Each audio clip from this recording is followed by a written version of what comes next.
Sebelumnya saya mengucapkan terima kasih kepada Ustaz atas saya menyediakan fasilitas dan juga waktunya, terutama pada sini Bapak ini tentang pemaparan hasil dalam pendidikan yang sudah saya pelajari sebelumnya di Universitas Andalas. Sebelumnya perkenalkan, nama saya Malik Sude, saya dari SMP Negeri Kiri Bawah, Kabupaten Selatan, Provinsi Sumatera Utara. Di materi ini Bapak dan Ibu saya akan mengulasih atau mensimulasikan tentang budaya positif yang ada di lingkungan sekolah kita. Bapak dan Ibu tentu kita semua sebagai pendidik tahu bahwa apa dalam tanda kutip tentang budaya positif sekolah.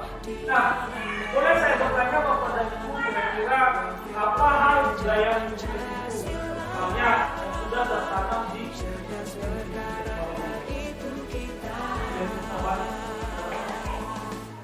yang tahu tentang apa sih kira-kira budaya positif?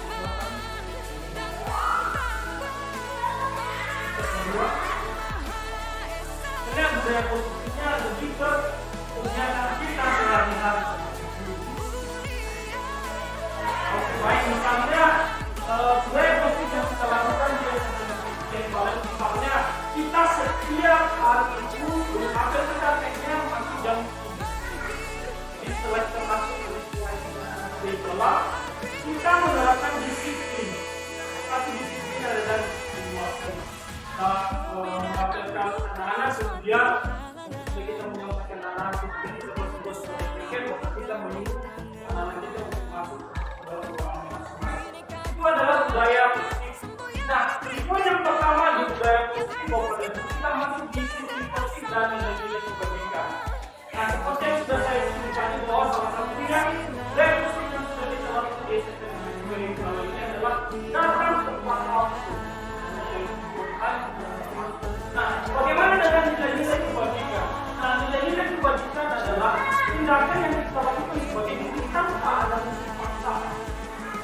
Nanti di poin kedua kita belajar tentang teori motivasi dan penghargaan. Saya sendiri Bapak dan Ibu selama masuk di bawah ini, setiap akhir semester saya membuat sebuah penghargaan di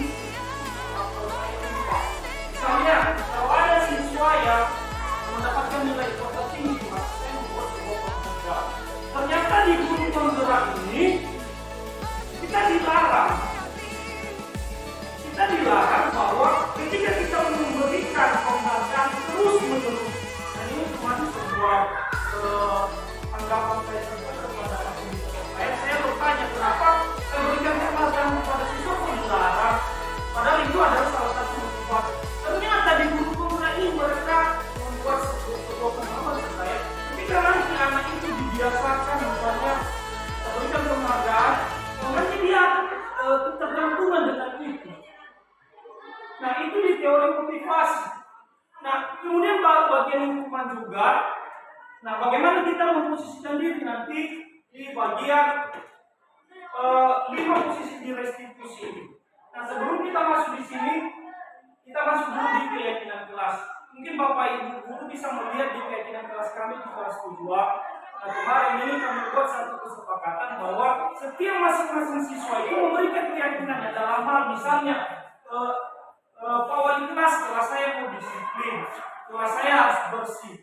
Jadi tindakan itu semua dilakukan oleh siswa. Kemudian kita sebagai wali kelas menyusun, misalnya mana yang paling terbaik. Otomatis dari setiap siswa satu dengan yang lainnya pasti mereka memiliki kesamaan tentang keyakinan.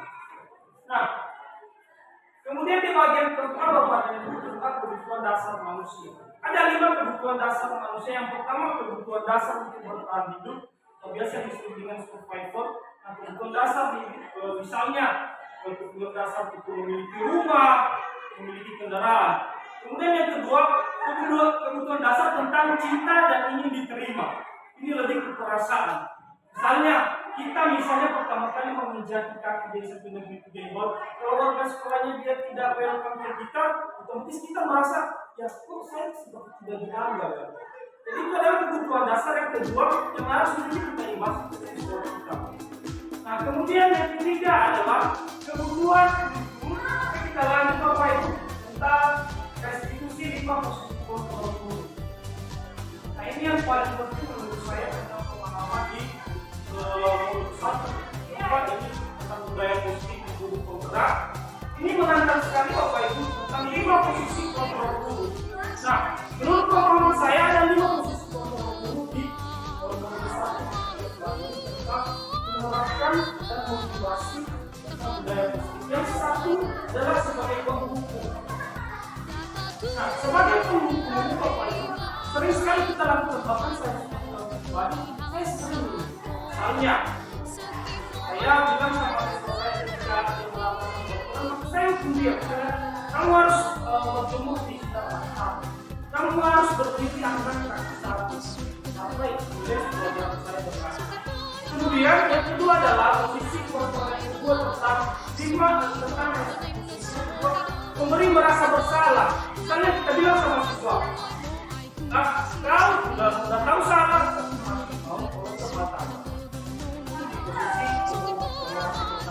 yang kedua, yang ketiga adalah teman. Misalnya kita menganggap sebagai teman kita, misalnya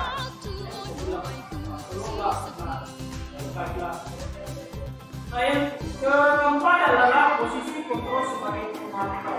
Misalnya, contohnya kita kalau tidak salah ada misalkan sepatu tentang poin-poin penting, misalnya anak itu terlambat berapa poin, anak itu tidak hadir berapa poin. Nah itu adalah kita sebagai pemantau, sebagai guru. Misalnya pertama kali, lagi kalau saya buat kepada siswa saya, ketika dia tidak mengerjakan PR begini poinnya. Nah di kurikulum atau di poin pemulai ini ternyata itu tidak benar. Tidak benar, kita buatnya selama saya mempelajari modul 1, kita sebagai guru menghamba kepada anak. Yang pertama kali saya belajar, saya yang anak. Nah, ternyata menghamba kepada anak kepada ibu, diajar dengan cara mengibaratkan sebagai kita seorang petani. Bagaimana kita menanam jagung dan menanam cabai. Tentu menanam jagung dan cabai pasti tidak sama. Tidak sama ketika kita memberikan perlakuan. Misalnya kita menanam jagung, kita memberikan perlakuan seperti menanam cabai. Atau kita menanam cabai, kita memberikan perlakuan seperti menanam jagung. Jadi ibaratnya siswa itu dia tersendiri. Jadi karakternya adalah kemudian karakternya.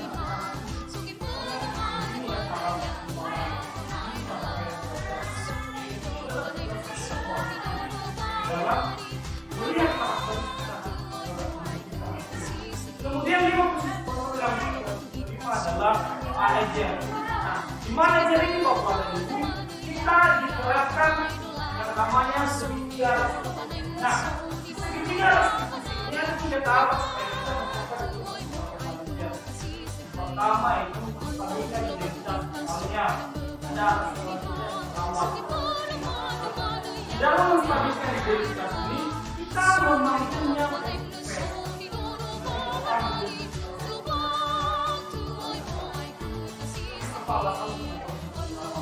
tidak langsung kita berikan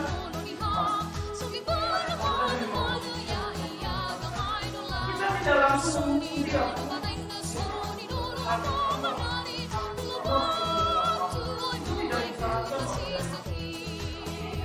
Menstabilkan identitas dalam hal kita harus bukti tindakan yang sudah dilakukan. Dan yang kedua adalah validasi tindakan yang salah. Validasi tindakan yang salah pelajari di sini, misalnya kita tanyakan kepada anak, kamu terlambat pasti ada alasannya, bukan? Nah itu salah satu contoh penerapan kalimat di validasi tindakan yang salah. Kita tanyakan alasan daripada anak itu bisa terlambat.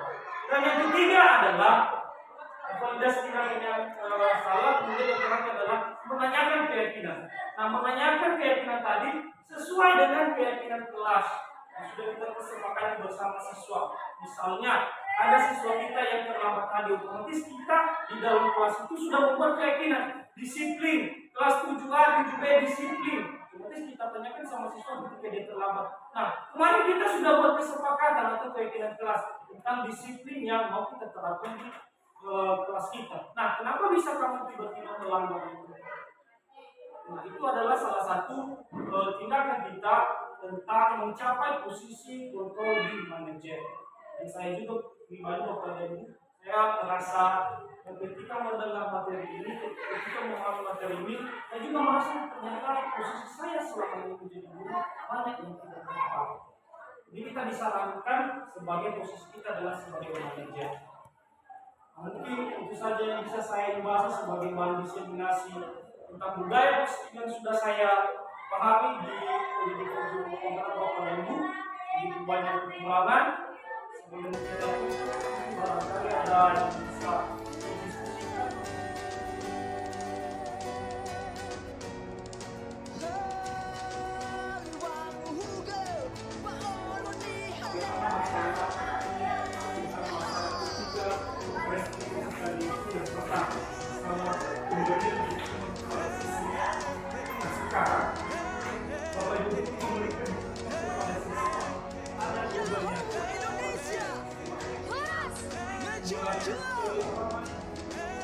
Merasa bersalah jika diberikan hukuman kepada anaknya. Merasa bersalah guru jika berikan hukuman kepada anak. Dengan masalah ini, bagaimana dengan pemecahkan masalahnya? Terima kasih kepada kepala sekolah atas pertanyaannya luar biasa. Tentu ini menjadi sebuah bahan pemikiran kita bersama tentang bagaimana jika kita memberikan hukuman kepada anaknya tapi orang tuanya tidak menerima atau tidak sejalan dengan apa yang kita harapkan. Nah, salah satunya tadi kepada ibu yang sebelum kita terapkan kepada anak, salah satunya adalah pentingnya adalah kita harus menjalin kerjasama sebelum mulai pelajaran pada orang tua. Misalnya kita berikan di pada semua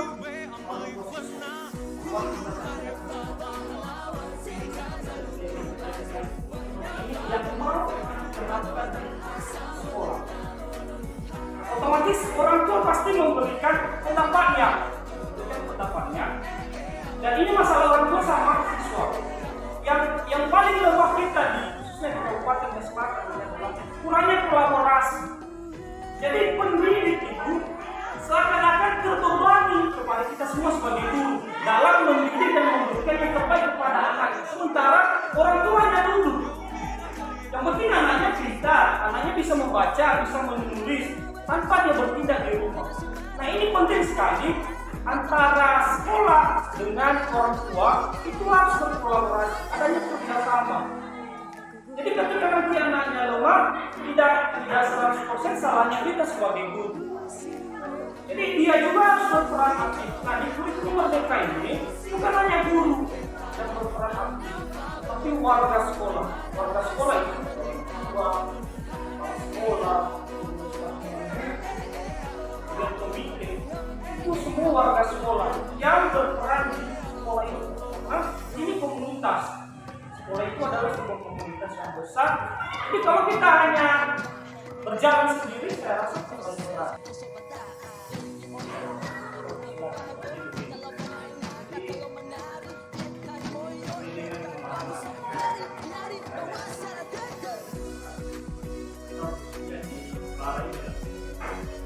Jadi biaya ini sebenarnya ini Pak kurikulum baik kurikulum kelas 13 maupun Merdeka Belajar ini kan hampir mirip mendekat, cuma hanya berbeda saja seperti bahwa kita itu hanya perlu menerapkan 5 restitusi. Jadi sebenarnya ada kesempatan pada kita di sini. Ingat siswa di sini. Pertama, kesempatan sebagai belajar. Terutama, dia kebanyakan siswa hanya berfokus pada guru, Jadi ketika kita menerapkan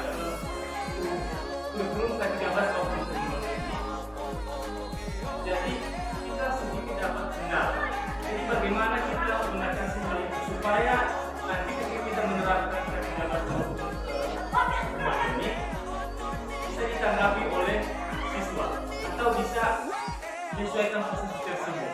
Mana dengan keterbatasan kemampuan siswa, ditambah kemampuan siswa, kemudian sumber belajar siswa itu sangat terbatas.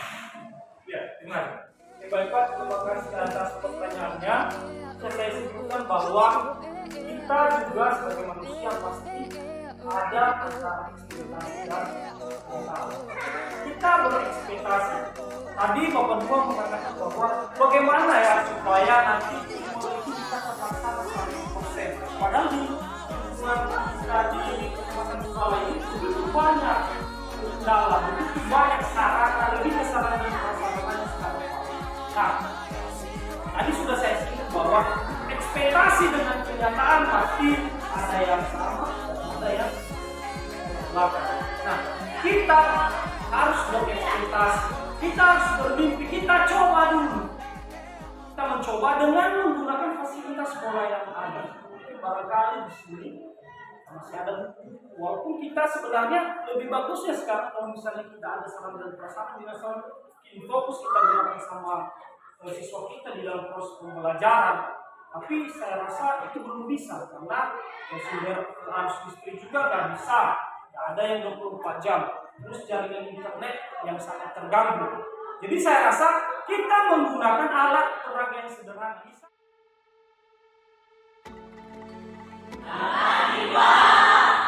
Perhatikan, hari ini kita akan belajar tentang bagaimana membuat sebuah keyakinan kelas.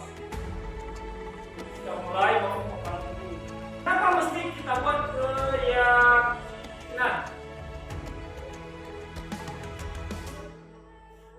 Nah, coba perhatikan salah satu perbedaan dari peraturan dan keyakinan. Nah, perhatikan peraturan.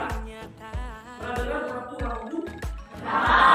Peraturan misalnya berarti seakan-akan kita dipaksa. Betul apa tidak? Soalnya peraturan ini, kamu jangan seperti ini. Padahal kita mau bersama. Kita tidak. Seakan-akan kita dipaksakan untuk melakukan sesuatu yang dianjurkan. Bisa? Nah, kemudian kalau dia keyakinan ini misalnya itu timbul dari intrinsik kita, dari dalam diri kita untuk melakukan tanpa ada paksaan. Misalnya keyakinan kita tentang disiplin, misalnya, nah, otomatis tanpa orang memberikan peraturan tentang harus disiplin, kalau kita sudah memiliki keyakinan, maka itu rutinitas kita lakukan. Cuma kalau peraturan, membuat peraturan seperti kadang-kadang kita bahkan dipaksa dikendalikan. Bisa dipahami?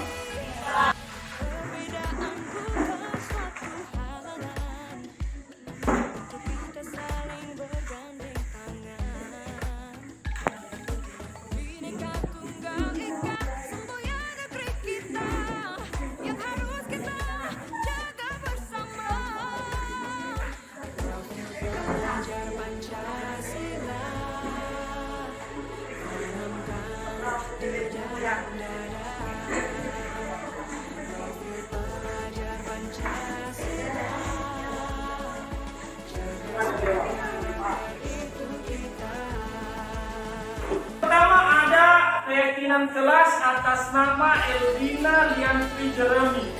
Dia membuat satu keyakinan dengan kita mengucapkan tolong dan terima kasih.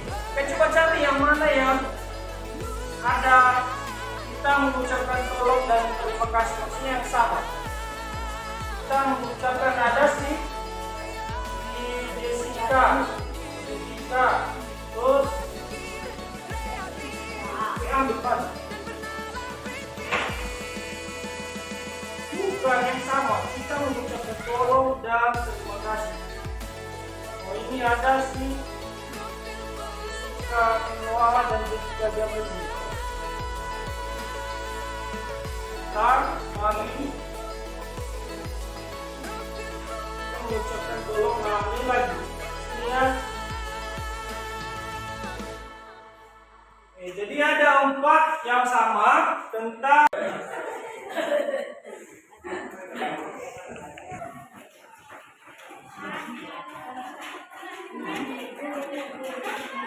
depan Tuhan kan menuntunmu. Sadarilah masa berganti.